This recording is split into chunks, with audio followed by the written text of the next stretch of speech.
ایک کارگو جہاز سمندری طوفان میں پھنس گیا۔ طوفان کی شدت سے قریب تھا کہ جہاز ڈوب جاتا۔ اس میں موجود تاجروں نے کہا، اگر جان اور مال پیارا ہے تو جہاز سے وزن کم کرنے کے لیے کچھ سامان سمندر میں پھینکنا پڑے گا۔ تاجروں نے آپس میں مشورہ کر کے طے کیا کہ سب سے زیادہ سامان جس تاجر کا ہے وہ پھینک دیتے ہیں تاکہ ایک ہی بندے کا نقصان ہوگا۔ جہاز کا زیادہ تر لوڈ ایک ہی تاجر کا تھا۔ اس نے اعتراض کیا کہ صرف میرا سامان کیوں؟ سب کے مال میں سے تھوڑا تھوڑا پھینک دیتے ہیں۔ انہوں نے زبردستی اس نئے تاجر کو سامان سمیت سمندر میں پھینک دیا۔ سمندر کی موجیں اس کے ساتھ کھیلنے لگیں۔ اسے اپنی ہلاکت کا یقین ہو گیا اور وہ خوف کی وجہ سے بے ہوش ہو گیا۔ جب ہوش آیا تو کیا دیکھتا ہے کہ لہروں نے اسے ساحل پر پھینک دیا ہے، اور اس ساحل پر نہ تو کوئی انسان ہے نہ ہی مکان۔ جان بچنے پر اس نے رب کا شکر ادا کیا، اپنی سانسیں بحال کی اور وہاں پڑی لکڑیوں کو جمع کر کے سر چھپانے کے لیے ایک جھونپڑی سی بنائی۔ اگلے روز اسے کچھ خرگوش بھی نظر آئے۔ ان کا شکار کر کے گزر بسر کرتا رہا۔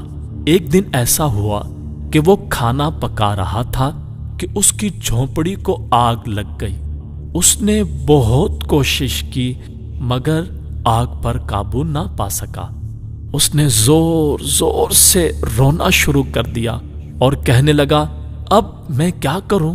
یہ شکوہ کر کے وہ خالی پیٹ سو گیا۔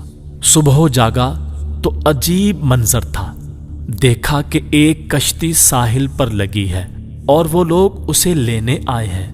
اس نے کشتی والوں سے پوچھا کہ تمہیں میرے بارے میں کیسے پتا چلا؟ انہوں نے جو جواب دیا اس سے تاجر حیران رہ گیا۔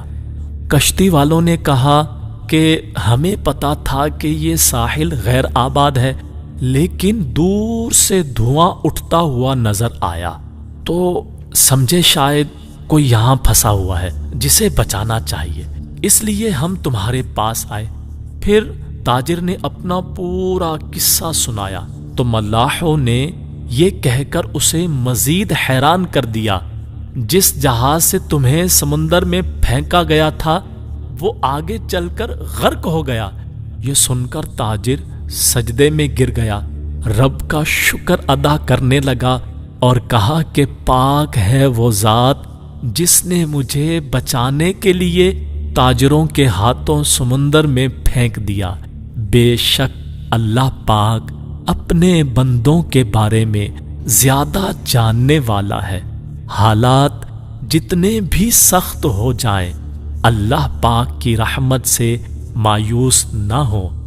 ہر حال میں اپنے رب پر بھروسہ رکھیے۔